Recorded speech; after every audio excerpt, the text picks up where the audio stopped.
My name is Liana, and I'm the Alumni Relations Manager at Laguna College of Art and Design. And I'd like to welcome everyone to our first ever Creative Career Conversations. It's a SoCal panel series hosted by California Institute of the Arts, Otis College of Art and Design, Art Center, College of Design, Laguna College of Art and Design, and Loyola Marymount University. And after our panel today on navigating work and life abroad, we'll have two more presentations this evening. At 5:15, Otis College of Art and Design will be presenting Maintaining Arts, Community, and Connection During COVID, followed by Pathways to Teaching and Creative Careers in Education, hosted by California Institute of the Arts at 6:30 p.m. And for more information or to register for today's or tomorrow's events, visit the Eventbrite link that we'll have posted in the chat in just a moment. Really quick, I'd like to take a moment to thank all of our panelists for being here today and everyone viewing, just taking your time and just being here with us. Really, really appreciate it. And I just wanted to give a huge thank you to the LCAD Career Services team who helped put this entire panel together and have just been wonderful throughout the entire process. A bit later on in our panel discussion today, we'll have some time for our panelists to answer any questions you might have. And at that time, we'll invite everyone to ask questions through the chat. We can read them out loud. Anything that comes to mind, feel free to just put it in the chat and we can take care of that. And now we're ready to get started. I would just like to have our three panelists introduce themselves. Let us know what your major was at LCAD and a little bit about where you are now. My name is Rebecca. I majored in animation and video game art back in 2009. I currently live and work in Canada. I kind of detoured from the creative route, and then I'm now in the creative or the director of global resources for Stereo D. We basically do TV and feature VFX as well as animation. And my kind of role is to basically manage the artistry that does our projects and help them with their timelines and ensure that they're on track and stuff like that. So. Awesome, thank you. Julia? So my name's Julio. I attended the LCAD's MFA program and have my master's in painting. I started off teaching at LCAD as a drawing and perspective teacher, and opened up a gallery called B Minus Studios in Santa Ana, California. Then I was offered the opportunity to teach abroad in Qingdao, China. And I was teaching there for 4 years as the director of arts. And currently I'm actually in the States right now, but I'm transitioning to the city Shenzhen, China, which is right above Hong Kong. And I'll be working there as their design and arts teacher. Thank you. And I'm Julia. I was actually an international student at LCAD. I graduated in 2019 with a BFA in graphic design and digital media with an action sports emphasis. And right now I live in Sweden, in Stockholm. And I work at a company called ARC. So I work with product design. Yeah, that's a little bit about it. Great, thank you for sharing. I guess just to get us started, if each of you can give us an idea of how long you've either lived overseas and or have been working internationally, just to kind of give us a time frame of how long. Julia, you've had the longest experience, I think, right? Well, as I mentioned before, I was an international student at LCAD. So I'm originally from Brazil. I was born and raised there. I lived in Canada when I was younger, went to school there as well, and then the US, and now I'm in Sweden. It's been a journey, but it's very rewarding to travel and just get to know all these different cultures and everything. I don't know, I'm kind of like getting the rhythm of this. It's my first time, but you guys can go then. If I need to pitch in anything, I'll go.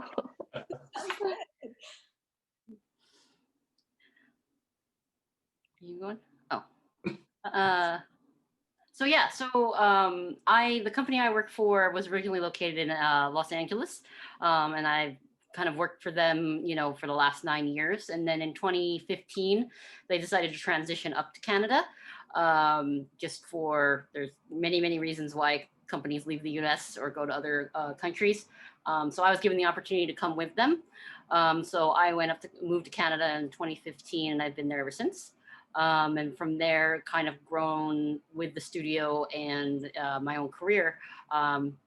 It's been actually really amazing. I never considered living in another country when I was first embarking on my career. When I was in school, I was focused on, what I was going to do, not necessarily where I was going to be. So to kind of be given the opportunity to explore another country for having never left America when I was, a young person, was really neat. And it's opened my eyes to a lot of things. And there's been a lot of good things about, being immersed in another culture, even though it's not very different from America up in Canada. It's been made me more worldly, and it's actually been very good for my career as well. Because there are certain limitations in my specific industry that are kind of happening in America right now. So being open to going to another country has actually been very, very good. For both personally and financially. I would say similar on my end. Working in the Southern California area as an adjunct professor had some limitations with finances.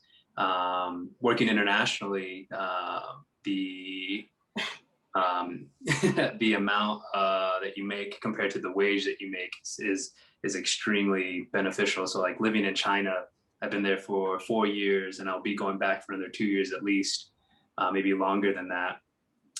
That was a big culture shift for me, especially not just within the culture, but also the political ideals that come from going from a democratic country to not technically communist, but communist. Well, there's a lot of subtlety there that we probably we take for granted or don't understand, that I'm still trying to learn as well. So that was beneficial to get that understanding, or to learn a little bit more about that. But also the cost of living is so much lower in China compared to the US. And so US has been very beneficial, as well as learning more about the area. I could build up on that too. In Sweden, the cost of life, it's way cheaper than in California. So that was a big point, but also wages here aren't as high as California. So that's something I feel like people need to think when making that type of decision. I've traveled a lot and lived in a lot of different countries, but work experience, I just started working here. So everything is very new, but it's very interesting to see how different cultures handle your work environment. I used to work in the US. I worked for a year with my optional practice training permit. So I did get the experience of working in California, which was amazing, but working in a completely different culture, as Julio said, it's very different, but very exciting as well. Oh, sorry, go ahead. I have to say, unfortunately, Canada, Toronto and Vancouver are just like living in Southern California price-wise. Like, you're going to spend $2,000 on rent a month. However, the public transit, kind of combined with other things that the social structure has that kind of is lacking in Southern California, makes it easier. I no longer have to really commute. You have the ability to live outside the city for cheaper, and still be able to get into the city. But it is kind of pricey. And same thing, you do deal with the fact that exchange rate means that you are going to get paid a bit less. But I think there's other things that kind of offset that as far as living in Canada. China, it depends on the school you get into. The school that I started with, the working wage was higher than I was getting in the US. And the living wage, the standards of living, not the standards of living, but the cost of living was much lower as well. And I never needed a car living in China, which was fantastic. You could, the rail systems there are pretty intense, especially the high-speed trains. I can get from different cities, like I can get from where I was at to Beijing within 4 hours. And surprisingly, this was kind of amazing, is that travel by air was really accessible. So a trip to Italy from Beijing might run between $600 to $800 round trip, which blew my mind because of the trade routes that they have there in China. They're so accessible. So because of the mass amount of movement of items and articles, you can go to almost any other country for rather cheap. Cool. Yeah, I would say it's the same thing here for Sweden. I think going to a different country, going to Italy, it's like 180 euros back and forth. So it's pretty awesome about Europe is that you're so close to so many different countries and such different cultures that you can experience everything. You can either go by train or by plane. And then also the transportation. I live in Stockholm City. And if you don't know where Sweden is, which I didn't know before I moved here and I looked on the map, it's not a very big country and the population here is very small. So when you live in the city, I haven't driven a car in almost a year now. So there are some perks. It's very nice. Very different from California, definitely. Yeah. No sitting in traffic for, 2 or 3 hours on the 405 freeway. Very true. That for too many years. Too many years I did that. Let's talk paperwork. So if you needed to move for that career opportunity, or what type of paperwork, was needed and what was the process? Was it a lengthy process? Can you talk a little bit more about like the actual logistics of what kind of filing or paperwork was involved? Ooh, can I start this one out? Yeah, please. Definitely, it is a big hurdle if you want to teach in China. You have to have all kinds of documents. You have to have an FBI check, authenticated as well. So a lot of things that you have, even my degree had to be notarized and authenticated to be able to go to China. As a tourist, you can get a 9-year visa that has a lot less paperwork. But if you want to get a work permit, which eventually gets you a residential card, those things take quite a bit. You have to go through their medical process as well and pass their medical exams. And even right now, they're limiting age. So if you're above the age of 45, you're much more unlikely to get a position if you're wanting to teach in the international field, at least in China. So that was quite a process to go through. It takes maybe 4 months to get everything finalized.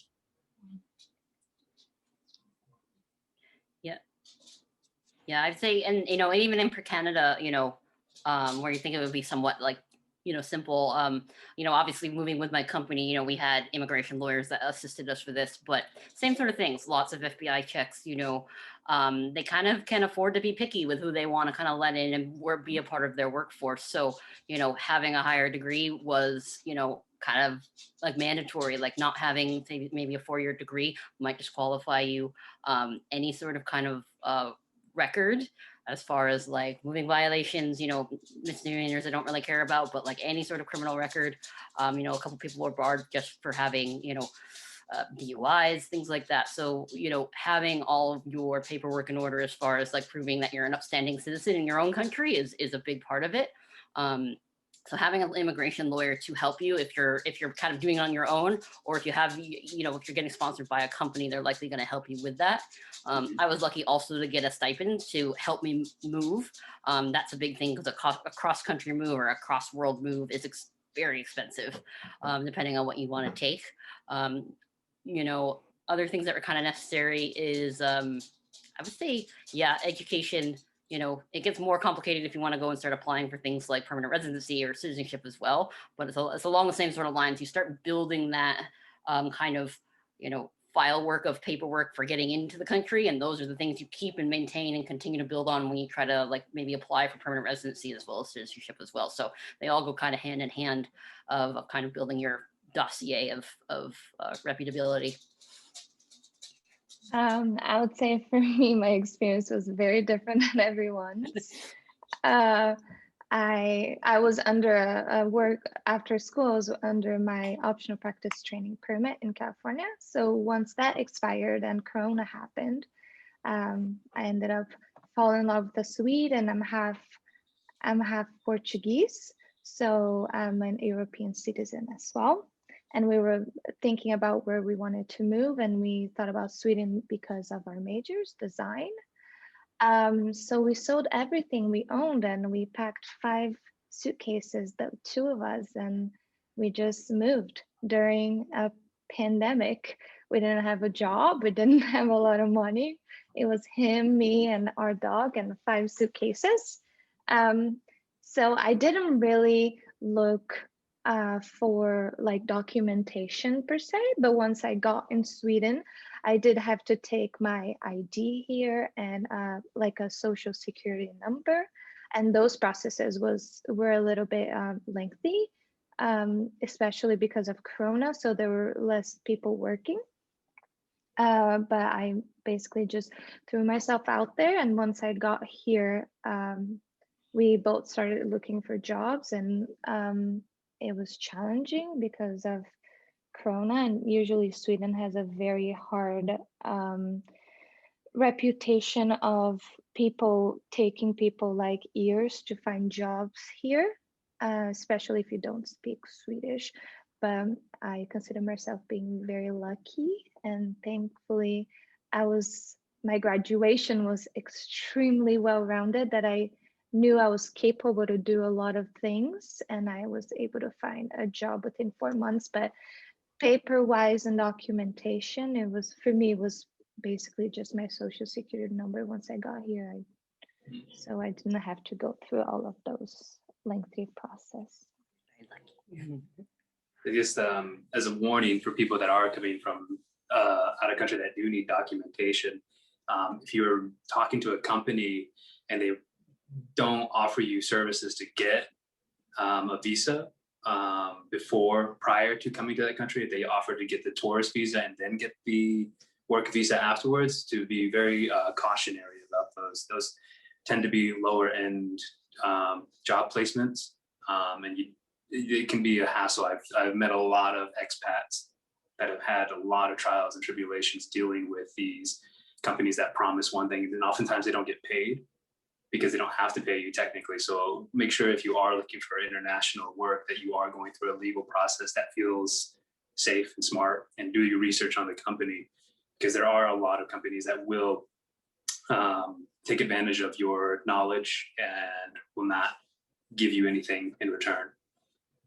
Yeah. Yeah, I could say for the US, because I had to go through the process in the US. So if you are an international student in the US, the paperwork and finding a job to sponsor you and all of that is very, very hard and challenging. So if you are looking for an employer in the US that's gonna sponsor you there, make sure they're like very trustworthy and they will follow up with what they're promising you. That's very important. Yeah, and I would say my company went through a learning curve, because we were a new Canadian company, with people that came up like myself who had to be a work permit.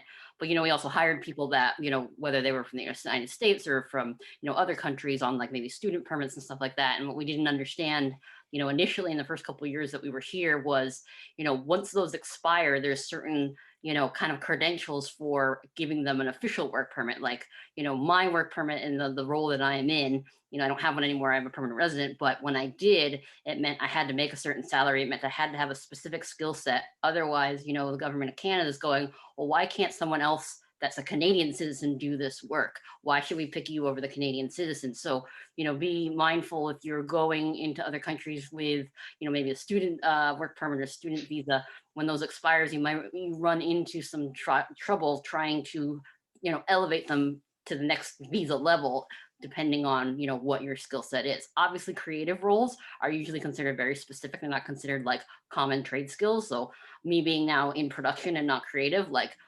supposedly anybody can do my job, which is fine. It's true. But, it was something that I had to consider and basically say, well, how do I protect myself against this? And that is why, before my work permit expired, I applied to be a permanent resident, which basically gives me the ability to have any job in Canada. I'm seen as a worthwhile resident that I can be a part of the Canadian workforce. So a lot of times the specialized work permits that you do as a creative are really, really good, and they will allow you to work in many, many places. But like the other said, you got to be mindful of whether or not that company can actually sponsor that visa, because they can be somewhat expensive as well. And a company may at some point say, hey, we can't afford this anymore. And then you're kind of in trouble if you don't have that safety net of, permanent residency or citizenship. That goes into place also for spouse visas. So if you are accompanied by someone that you love and you want to bring with you, that is a huge thing to think about as well, whether or not they will sponsor your spouse and allow them entry into the country as well. It's something that I'm going through right now. My wife is Japanese and I'm in the US. We're having to do a lot of juggling to get our visas to get back into Shenzhen, China. So that's also something to consider when searching. There is also the option of marrying into a country too, but I don't know if that's a career choice necessarily. In terms of sponsorship, I know you all spoke about this. Is the willingness for companies to sponsor there, or is it something that you need to seek out? Is it something that the opportunity presents itself, or is it a question that people would need to ask upon applying or trying to go into their for me, when I was working in the US, it was about myself asking, and I was very straightforward, and I told them, hey, this is my situation. I can only work in the US for 1 year with my OPT. Would you be willing to sponsor me after this? And a lot of people say yes, and then a few days later they say, oh, we really like you, but like, no, thank you. So you have to know that that's going to happen. But you also have to be very open and honest about your situation, because you don't want to promise them a lot of things that you can't accomplish at the end, because you will have to leave your position. The idea with getting sponsorship, I highly recommend that, absolutely, before coming out, especially with at least my experience with China. It's a completely different government. And so if you break the laws here, the criminal offense, you might be completely out of hand within the US. You might not be able to have any chance of anything. So you definitely, I've known friends that have been kicked out because of minor offenses. There are certain things that they take very severely here, such as like taking money without taxation. They are very particular about that. Yeah, and I would, sorry, I lost my train of thought, but yeah, I know for us, our company was very excited if we could ever find somebody who already had a visa, like a work permit ready, like, because, oftentimes people have them pre-existing when they're looking for other jobs. So that's always kind of a benefit if you've already gotten your foot in that door. However, like, had my company not come to Canada, I don't necessarily think that's where I would have ended up. It is something where oftentimes countries are looking for very specialized skills, and art is definitely one of those things. Whether it's teaching of art or actually something that's considered a talent that not everybody can do. So it's out there, but it is hard. You're probably gonna have to like look and ask, and then you definitely make sure your ducks in a row as far as whether or not it will, it's all good before you make that leap to moving.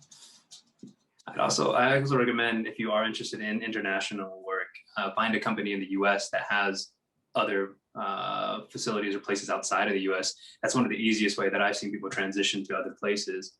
For me, it was, I happened to answer a call actually from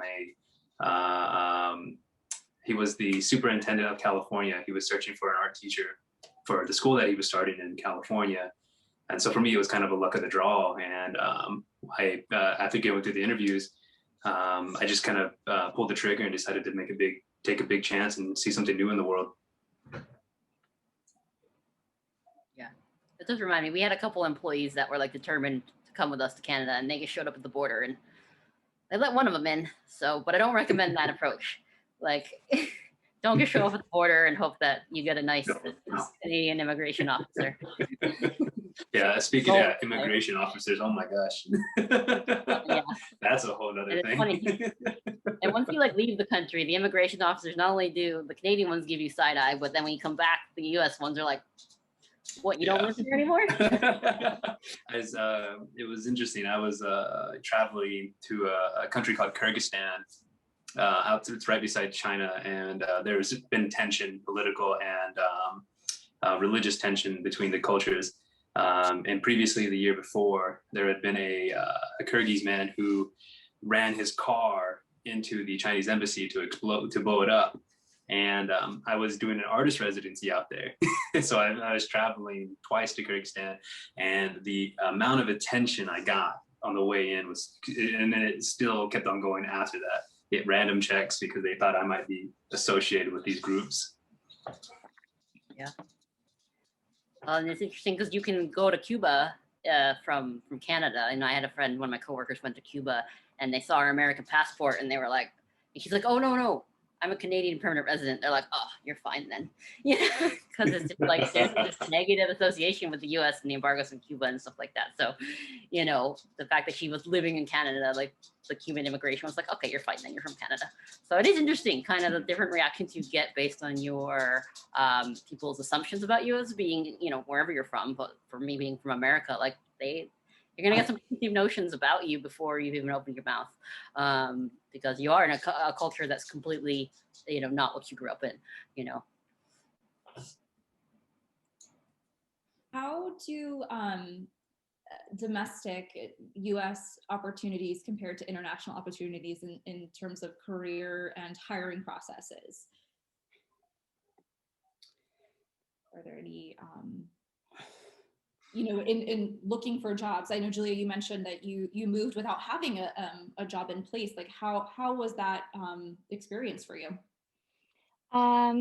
Yeah, I felt like here in Sweden they were very welcoming, even though we were under a pandemic. Sweden didn't really adopt the whole pandemic rules that everyone else was adopting. So while I was looking for jobs here, there were a lot of people that actually reached out to me, just saying like, "Hey, we don't have an opening, but we would love to meet you."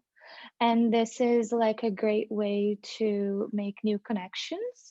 And even though like I knew I was going to like an interview or like a meet without having the position, um, I knew that my name was going to be put out there. So that was very important.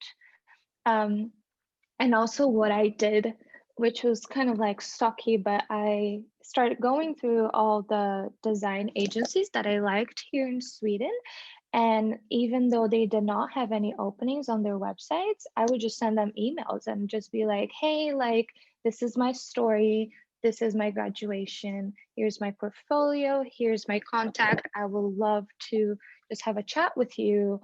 I would love to be part of your company." And I think I sent a lot of emails like that, just no job openings or anything. And the job that I actually got was from an email, and they were just like, "Yeah, you sound really cool and let's chat." And some other places they were like, "Oh, we don't have openings, but your story is very interesting." And I got one actually email back. It was the funniest email I've ever gotten back with a no. But I replied to them and I said, "Thank you so much, because this was the best no I've gotten." He wrote a poem back to me, making a pun out of my name and talking about alcohol and cigarettes, and not having a position, but that he would keep my contact. Um, so I mean, you really have to put yourself out there and not be afraid of rejection. I live by this phrase that we already have the no. We're all in search for the yes. So that's what I was in search for. I was searching for the yes, because if I just did nothing, I already had the no from everyone. So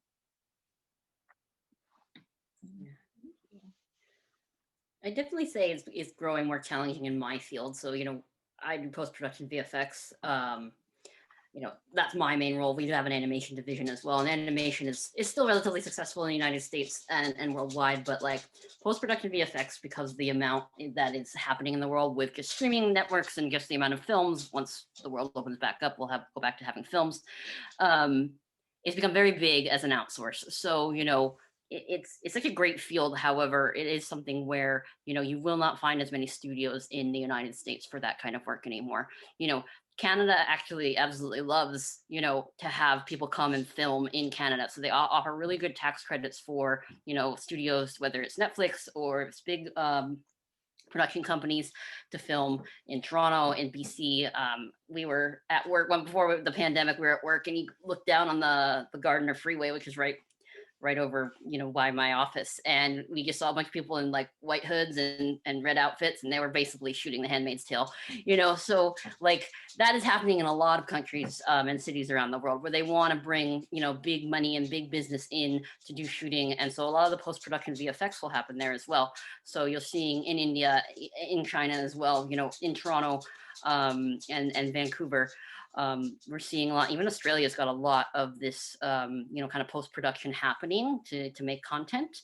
So, I definitely open your horizons to the potential of working in those, areas, because the thing that's sad about Hollywood is they really don't have a good tax credit program anymore, because what I've always been told, in the time I've been at my company, which is why we left, because it was so expensive to work there, to employ us there, to pay us in American, but then we come to Canada, we have a labor force, we get a tax write-off. It sounds kind of cheap to say that, but it's literally why we came to Canada, because they can write off my salary. And then we can continue to do what we love without, breaking the bank. It's kind of the mentality behind it. For me, it's on two fronts. The first is going in the educational career. I would say that I have been much better off, especially with dealing with like student loan debt coming out of graduate school. The wages that they teach as an educator at the college level just are not, dismal in many regards, especially if you're coming in adjunct. And the profession isn't growing. They're not hiring full-time teachers in a lot of places. And so the option to teach at an international school is much more rewarding for me as far as finances. They also were willing to pay for I already talked about this earlier, but yes, they pay for housing as well. And so I haven't had to pay rent there, because it's part of the package that I get included, which is super helpful. So I would say, as far as like career-based, teaching internationally is much more. If I'm going the education route, I'm going to stay international. I'm going to be outside of the US, just because of the benefits that they give you, and the chances of being hired are much higher in a position where you, as an art teacher, that you are going to have a lot more security financially. As an artist, as a working artist, the US is still the reigning supreme of like making money for your sales and arts, but there are other places that are opening up, such as Shanghai. Singapore has a wonderful art scene that I'm trying to break into right now. There's a gallery there that I'm working with. So there are other international ports for selling art, but you can't deny the selling power of Los Angeles and New York. So I still ship my paintings from China to the US if I want to sell paintings that way. And then that kind of brings me to a good point, is you do have to obviously deal with the fact that, like, you're going to get paid in another wage. I get paid in Canadian, so I have to deal with the exchange rate. So I lose like 30 cents to the dollar, but financially it's actually been better for me. But you do have to think about things like holding two bank accounts, so that if you have student loans, you still got to pay them. You can't just disappear in Canada and be like, you'll never find me. They'll find you. It would be nice, but that's not the case. So, it's kind of made me have to kind of elevate my adult finance game, to really think about, because you have to deal with the fact that you're getting paid in a different currency, but if you still have to deal with American money for certain bills, or, even I have some accounts in the United States for other things that just, I have to still manage. You have to think about things like property taxes. If you're going to buy property, we're covered under the NAFTA law in Canada, where I don't have to pay taxes to both countries, but if I make a certain amount, I do. So, overall, making Canadian has been, better for me, not necessarily because the cost of living is cheaper for me, but because my career opportunities have actually allowed me to make more money than I would have if I stayed in the United States. but there is things to consider about the fact that you are dealing with an exchange rate, and if you're like many of us have student loan debt, you know, that's still a long-term thing that you have to deal with even if you're in another country. Yeah. True. And so like that's definitely, yeah, I agree with that. Like having the lack of overhead in China is fantastic compared to the US.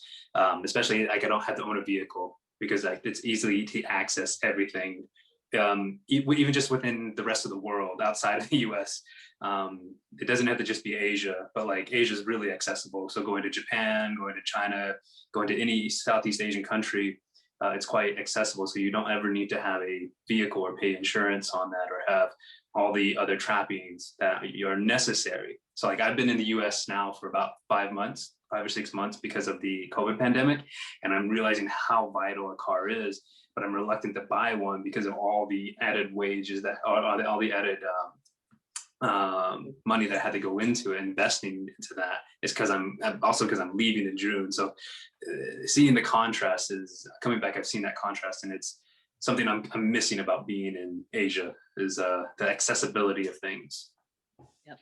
If I could add something to that, I feel like coming out of school, kind of like fresh, let's say, when I was looking for my first job, it was very important that I got a well-paid job because it was the first time. Luckily, I got supported by my parents up until I graduated school, but that was going to be the first time that I was going to be financially independent from them. So if anyone that's watching can relate to that, I would say, yes, money is very important, but it's much more worth it. I don't know if that's correct English because English is not my first language, but that you are happy in what you're doing because yes, the money will help, but you get such a better feeling of accomplishment of going to your job and loving what you're doing every day than seeing a lot of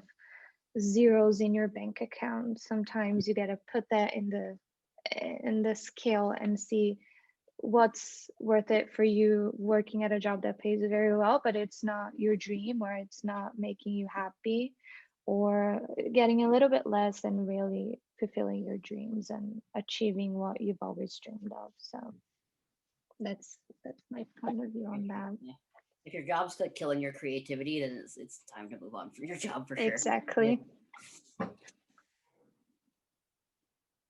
Hey, I think I have one more question, then I'd love to open it up to the audience and look at the chat and see if there's questions there. In your experience, did you deal with any language barriers, and what was that like? Yes. We know. I am not fluent in Chinese, and 4 years there did not make me more fluent in it. But I think maybe out of the three of us, I might be the one that's kind of in a position where the majority of the population that live around me do not speak English, and that is something to consider when looking internationally, because it is a challenge. There is many hurdles, especially like with dealing with day-to-day things. Going to a convenience store, you are going to have to pull out your phone and translate, especially if you have specific things that you're looking for.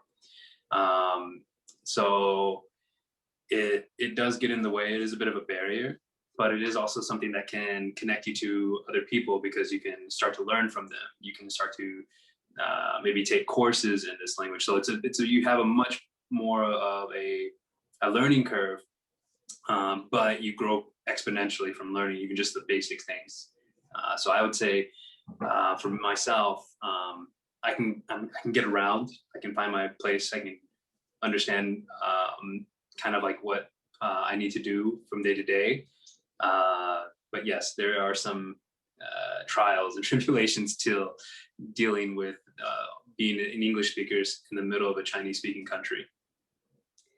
And I'll say lucky that, obviously in Canada they speak English. I mean, I haven't gone to Montreal yet, so I'm safe.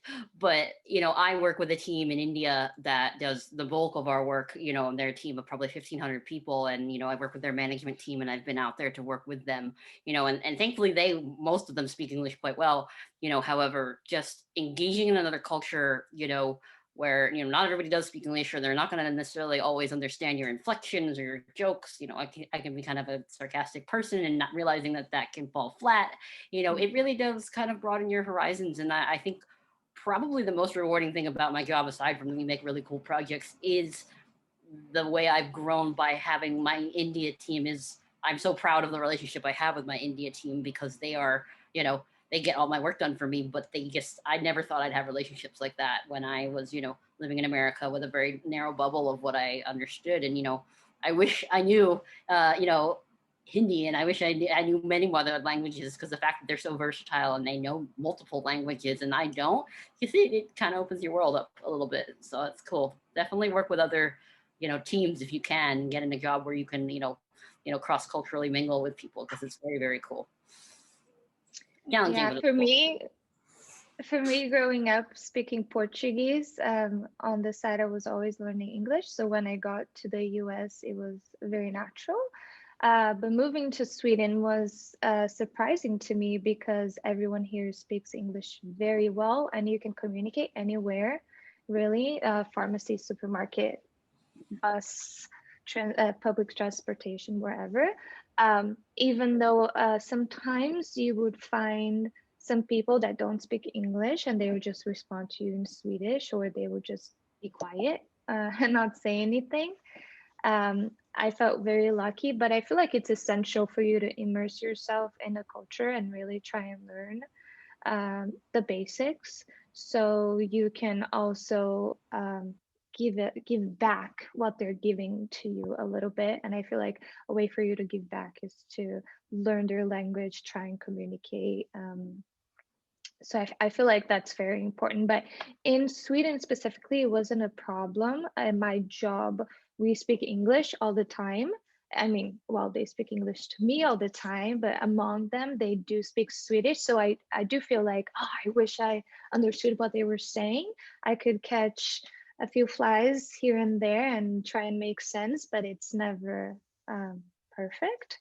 So I would say it's, for Sweden specifically, it's not essential that you do speak the language, but I feel like it's very important for you to get used to the culture. And yeah.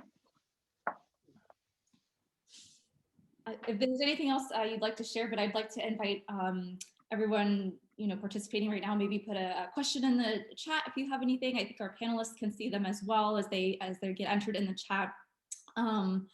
But I think I saw somewhere, do you have any advice for any students that would like to either do an internship abroad, or any advice along that lines as well before they go into a career, maybe an internship as a student?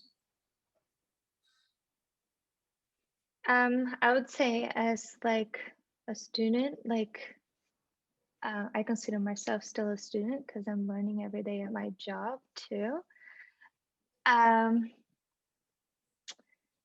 Well, could you just repeat the question so I respond specifically what you were asking, so I don't. Sure. Is there anything that you would recommend for a student in terms of internship? Okay. Yeah, and any ideas or any suggestions for someone who just prefer to do an internship first, and then. Okay, so just internship, because for internships, I don't really have the knowledge, but I would just say, like, throw yourself out there and really give the world a chance, because sometimes, at least for me, I went through 4 years of school with all of my friends saying like, oh, Julia, like you should work with like branding, or like you should work at like a magazine or something. You're really good at doing layout, this and that. So my head and all my focus was like, this is what I want to do. But then when I moved here and I showed my portfolio, they were like, oh, but we really like your product work and we really like your UI UX stuff. And that's what I'm working with right now. So just really like keep an open mind, I would say, and just give it a chance and throw yourself out there. Don't be fearful. And a very honest advice is it's not easy. Um, it's not going to be easy. You see like people's lives when they're living abroad on the internet and everything looks so beautiful, but it's not. You have the hard days and you have the easy days, but it's worth it. At least like for me and my experience, like it's very worth it. But it's not all flowers. And I feel like Julio, he probably experienced the same thing as me. Like you have your peak days where like, this is it. Some other days where like, what the hell am I doing here? You know? Yeah, So. China definitely has those days. Oh, There's yeah. Go ahead. quite a cultural contrast. As far as the internship thing, my advice is definitely throw yourself into something, but make sure you're working with a reputable company. Make sure, because you have to see what the policies are and what their labor laws are in the country that you're going to be applying for the internship, because they will be different from the US. Some countries offer more protection, some offer less protection. So you want to make sure that you're safeguarding your well-being first off and foremost before you go do an international job, is to make sure that you are taken care of. I would hate for anybody that's listening to this to end up in a scam of sorts or put into a position where they feel like they have to give up some of their morality for the sake of just appealing to a job. So be sure to check in on them. There's plenty of probably Reddit websites if you're looking for feedback on internships. So definitely check with people that have done it before at the company that you're applying for. Yeah, definitely. Like if you get an opportunity that's, seems reputable, I would do it. Just manage your expectations too. Because like the one thing I did learn with our own company was, internships are great because you get, even if they're paid internships, we get this labor. But then if you start to run into some labor law issues with getting those people to become full-time employees or work permit holders, it can be really heartbreaking, not only for the company, but, we saw some very talented people that we had to let go because Canada would not let us sponsor them anymore. And it's just, that's the government's choice. So, definitely make sure you do your research and understand what you are working towards. If it's an internship and that's going to end, and that's fine, that's good. You just know that. Or if you're going to be welcome to another job, just be sure that that's actually the case. Let me see if I can find some more questions. There's a lot of questions in the chat. That's all. One question, can you speak a little bit about healthcare internationally, if there's any differences or any experience with that? I would say for me, sorry. For me here in Europe, since I am a EU citizen, when you move here, you can ask for your blue card, and that's health insurance that works throughout Europe. So anywhere you are, you can just present your blue card, and then that will grant you access to healthcare. But also, the company I work for, they do provide private health care as well, but it's not like America that you have to pay for like everything. And also when you move to Sweden for the women, it's very interesting. Once you have to register yourself in your address. So when you do that, you receive a letter from gynecologist, and you do have to go in. You're obligated to go in, otherwise you have to pay a fee and do a general exam with the gynecologist. Yeah, I will definitely say that, for Canada, like the biggest, really kind of nice thing about it is we have a socialized healthcare system up here. So as soon as you are, approved to work in Canada, you get your, OHIP card, which is the Ontario Health Insurance Plan or whatever, and just not having the stress of not being able to afford medical bills. That was something that kind of like loomed over me when I was in college, when I had my first job and I didn't have good insurance. Like up here, anything that you need to basically live or save your life is covered. anything that's considered kind of cosmetic or anything like that, your company's insurance should cover it. So, it is quite nice to be in a country where I don't have to worry about whether or not I can afford, whether it's my mental health care or my just general health care or my dentistry, all of those things, are accessible to me. So yeah, I think, it is nice to live in a country where that is just kind of a basic human right, as opposed to something you have to kind of buy. As far as like working in China,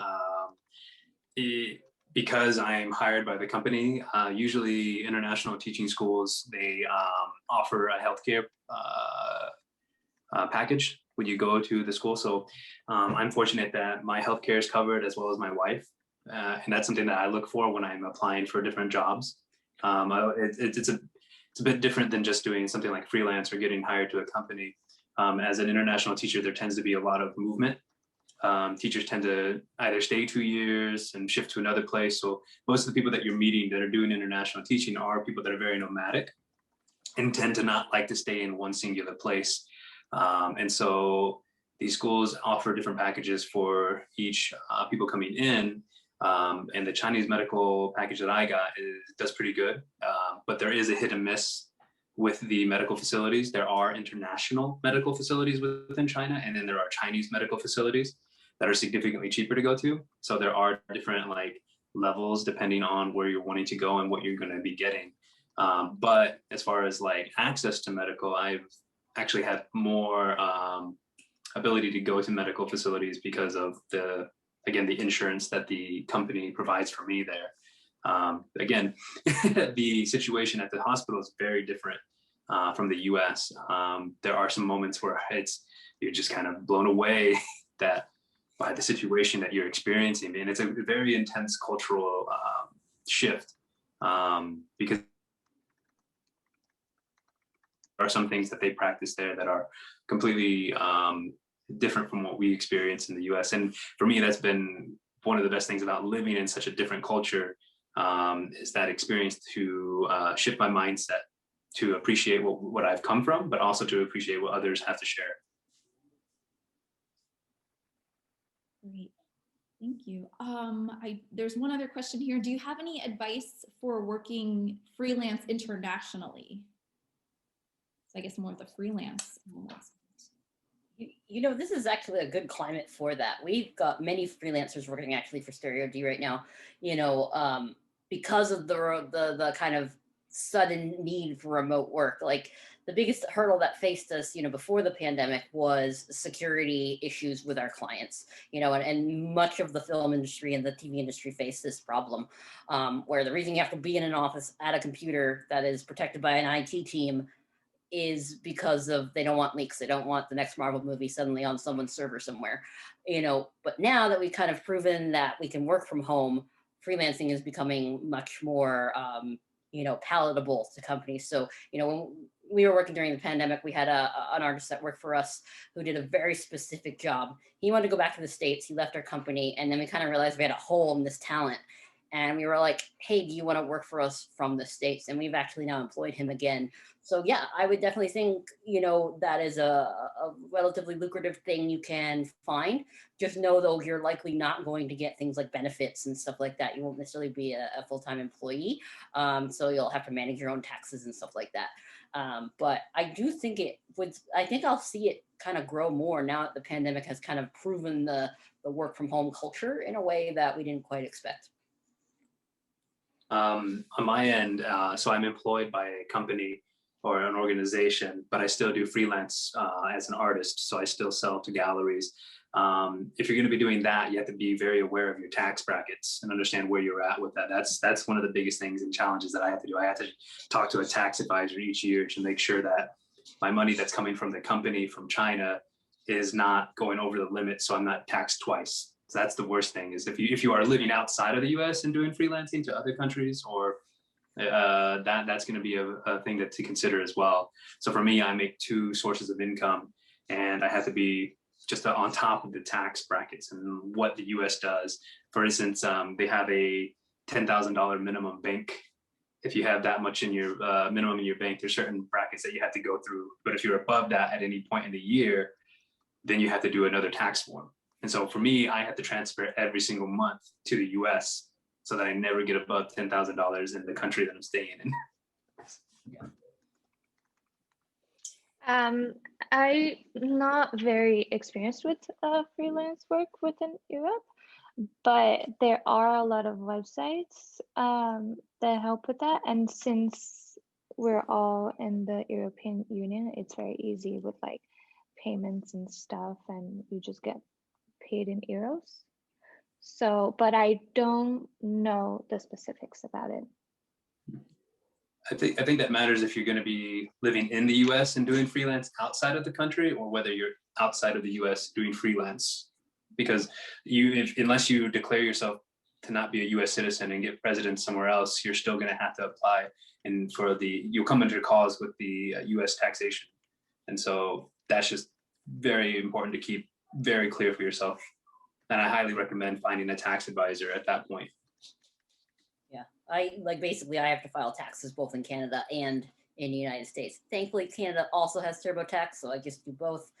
But if it gets more complicated than living in Canada, definitely get yourself a tax accountant, because it can get kind of, you don't want to be spending, all my taxes are basically like negated by the fact that I work in Canada and pay taxes in Canada, but not all countries have that kind of like relationship with the U.S. and you can suddenly be in a world of trouble, and that's where things like citizenship come into play. Like if I want to actually invest, say, and make money, I don't know, I've been thinking of buying property in Canada. That's when things like, the American government starts to come look at your income and say, hey, we think you're making too much, and now we want a piece of the pie. And that's where you start thinking about, do I want to revoke my citizenship? Do I want, because once you do start moving into, we'd all love to be millionaires, but you start making a decent amount of money, as you should in your life, they may come looking for it because, that's just kind of what governments do.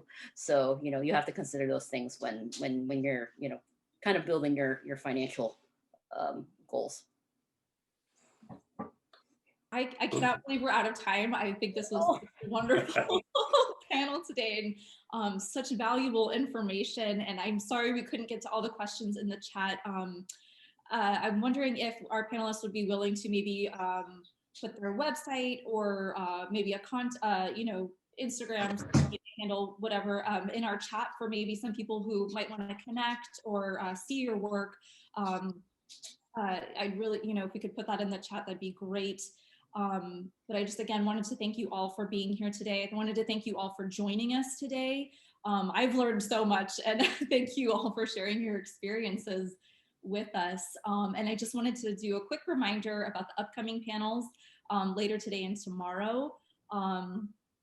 We have California Institute of the Arts, Otis College of Art and Design, Art Center, and Loyola Marymount, all coming up in this collaborative panel series. We'll have the Eventbrite link in the register to register if you want to register for any of the other panels as well. And as a quick resource, we'll also post Going Global, which is, I hear from our career services team, a great resource to those who want to explore working and living abroad. So that'll also be in our chat. But again, thank you all so much for being here, and just really, really appreciate your time. Yeah, thank you so much. And if anyone is in my situation and want to get in touch and ask more questions, I posted my LinkedIn. You can send me messages through there. Yeah, and I would just say, just take a chance. You never know. Yeah, I highly recommend that too. I think I met my wife through this opportunity. I've been able to travel to places that I never thought I would have before.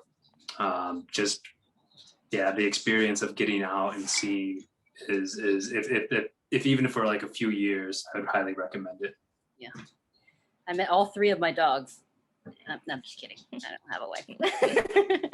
No, but yeah, it is a great experience, guys. And so one piece of advice I also tell you is, always make sure you work on your social life when you go to another country. You're completely transplanted, and that can be tough as an adult when you leave everybody behind. So, your work can become your only social life. So also work on becoming a part of the culture that you moved into too, you know, friends that are not your work and stuff like that. That's been a big important thing for me in the last couple of years. All right, well, it's 5 o'clock and I think we're done. So again, those links are in the chat for the upcoming panels. We've got contact information from our panelists today, and you know, some upcoming resources and next up. So thank you again so much for your time. I really appreciate you all being here. Take care. Thank you. Thank you for having us. Appreciate it. Bye-bye. Bye. Bye.